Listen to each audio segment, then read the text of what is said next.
All right, so wait, cheers, cheers, cheers. You can't. There you go, cheers. You gotta look in the eyes and You shit. do, you do. You know, It's cause bad luck nigga if you put don't. raid in my shit.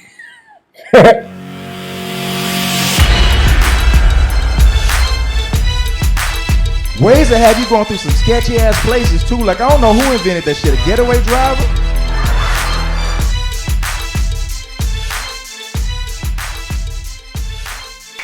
Listen here, white people, I'm gonna need y'all to be on time.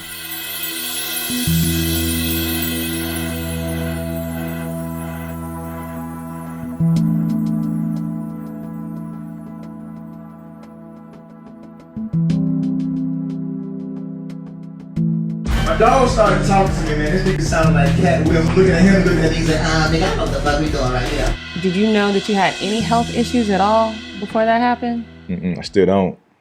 You still don't. Other than that stroke.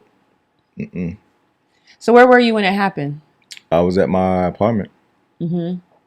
I was at my apartment, and me and my lady, we came from Eden, and then she went to go pick my daughter up, and I was going to go to the restroom to wash my hands, and I was feeling like a little hot, so I just put water on my face, and then I felt like real dizzy, and I just like maybe I just got like a headache or migraine or something, but then I fell back to the wall.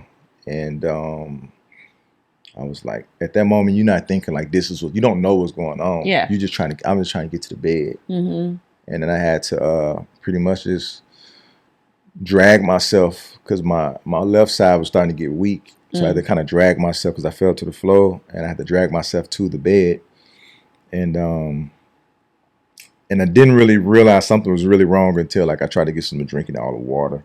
Fell out the left side of my mouth. So I just like, nigga, I'm about to lay down. Nigga. That's what you thought? Just I'm gonna lay down? I'm gonna lay down. Cause I ain't never had no stroke before. Right.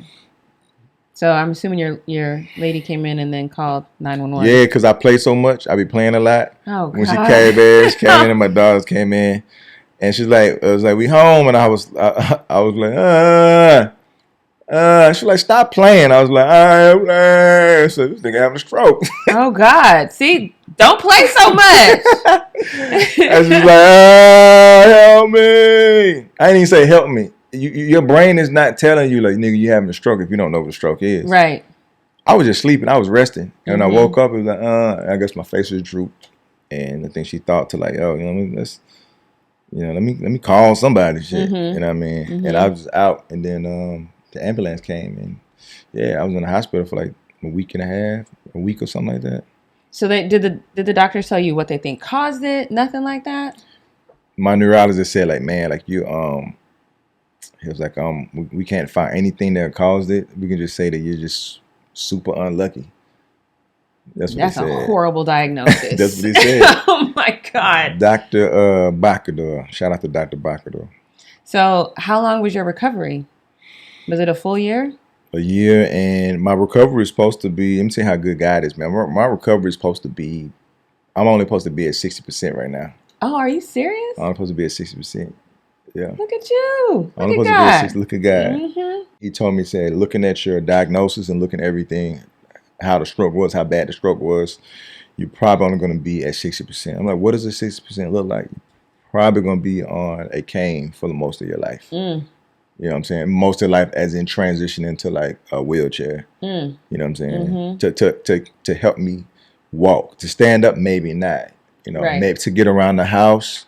But looking at my diagnosis, yeah. But it's a lot of work. It was a lot of work. So I'll say February 24, 2020 up until like July 2021. I was just busting my motherfucking ass. Just because I couldn't accept that, you know what I mean? Yeah. I couldn't accept that my life would be different. I couldn't put my daughters up. I couldn't run. I couldn't do the shit that I said I like to do, working at these temp agencies and going back to how I was as a child, like doing manly stuff, cutting grass. If I couldn't do that shit, like I couldn't accept it. Yeah. You know what I'm saying? So I just really I did a lot of like therapy, aquatic therapy, and a lot of speech therapy because my speech was slurred. I was stuttering. But I'll say this for like anybody who's watching this, like that changed my life in so many ways, and everything you go through is for a reason. Right. I say everything that I've gone through is always for that moment that you are looking at life like why? Because if you never go through nothing, you're gonna give up. For me, like I was like, nah, I ain't accepting. When I walked out, I told my neurologist, I was like 60%. I said, what that look like? Yeah, cane, wheelchair. I was like, I bet. I said, man, God got this from here. I can't accept that. And I never accepted it. I love that. Never accepted it. I love that. You know what I'm saying? And that's how powerful the brain is. That's how powerful your spirituality can be, your faith. But you can't do none of that without the work, though. Yeah. You know what I'm saying?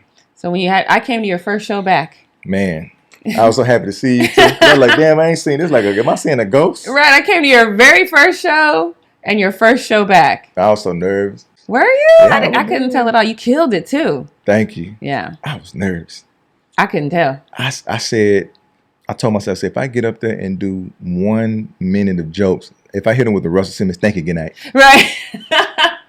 Thank you, everybody, good night. Right. If I hit them with that, I would have been cool. Because this is the same place that this the place that I performed in before I had my stroke. Yeah. So I think of the emotional ties to that. I'm thinking like, man, like shit, is it, like, will I have the same thing happen to me again there? But man, you go through I went through a lot of dark times. Yeah. A week seems like forever when you can't walk. Oh, I It seems like forever when you can't talk to people. You can't even say simple stuff like "I love you." It can't come out your mouth. You can't pick up your daughters. You can't do none of that. Like that seems like forever. A walk to the bathroom seems like forever. And you need help, but when you're not used to getting help, you're used to being the person that put things on your back. That's the hardest thing. It was the hardest part for me, having to like get help. Right. You know what I'm saying? But all that, I think all that God was like trying to like get my attention. You know what I'm saying? And tell me to take a step back, stop working so hard. Right. And I was putting a lot of people before me.